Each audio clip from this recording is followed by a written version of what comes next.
right, Vess, let's get into this. So I recently got a message left to me from Henry. You guys probably remember Uncle Henry in the Dominican Republic, where he has just been awarded 60% disability from the Department of Veterans Affairs. Congratulations. And the reason why I'm showing this video is because he recently applied for Hud Vash. Now with Hud Vash, that's basically same version of Section 8, is just the Department of Veterans Affairs version of Section 8, which there are income limits when it comes to Section 8. I believe, and don't quote me on this, but if you're probably making about $2,000 or over $2,000, you're not going to qualify, and that's combined income. That's just not income from the VA. But if you have like SSDI or you're retired Social Security and you're receiving VA, all that income counts. So if you're over $2,000, you're not going to qualify as a single person for HUD Vash. Okay, just want to make you all aware of that. Another statistic that a lot of you guys are probably not aware of, out of all the veterans, okay, disabled American veterans, out of all the veterans, 56% out of all veterans that are homeless are African American and Hispanic. Take a moment and think about that. The minority in the country has far more people homeless than the majority in the country. Something about that is not right. Now, when it comes to criminal record and HUD Vash, this is a question that I've gotten in the past. Does having a felony stop you from qualifying from HUD Vash? Well, that's going to depend on what it was for, but I can tell you this. If you are a registered sex offender, okay, if you're a registered sex offender, you will not qualify for any of those programs.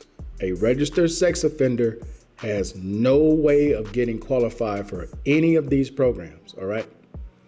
Last thing I want to bring up real quick is this.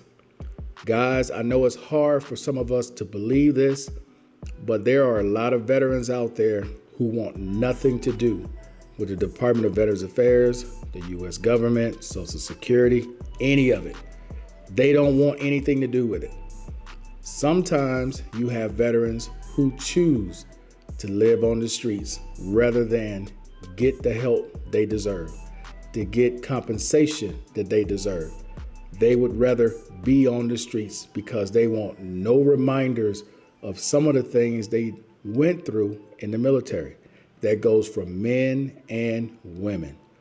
I can tell you personally here in South America, there are veterans here on the street. I've tried to help some, and I'm thankful they were honest with me, because I'll offer to pay their bus ride to go to Bogota, give them a few dollars in their pocket so they can get something to eat while they're there and get help from the embassy. And I had one straight up tell me, I have no reason to go back to America. I have nothing in America. I would rather live here free than live in the States and be under government control. Those were his words verbatim. All I could do was respect his wishes. I can't try to talk somebody out of something they've already made their mind up about. And the reason why I say that, guys, is because I understand it sounds good, and politicians sometimes do this, and YouTubers sometimes do this. Well, they'll bash the VA and say they need to do something about these veterans being homeless in the streets. Well, guys, not every single veteran that you see homeless in the street want to get off the street.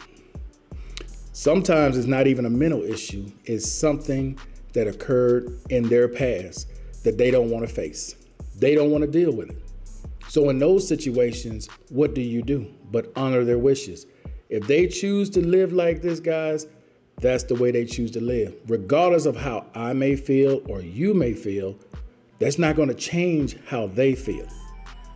That's something I had to learn on my own. When talking to some of these veterans here on the street, they're content, they're happy the way that they are, and they don't see any reason why they need to change the way they're living. Now, if you still choose to go out and try to change people's mind, cool, do you. But I have learned from years of being here, they're content sometimes where they are in life. And you're not going to change that regardless of what you tell them or explain whatever to them. Okay, guys? So, hey, That's it for now. Hey, I appreciate everybody watching as always. And until the next time, guys, I'm out of here. Peace. Enjoy the rest of your day.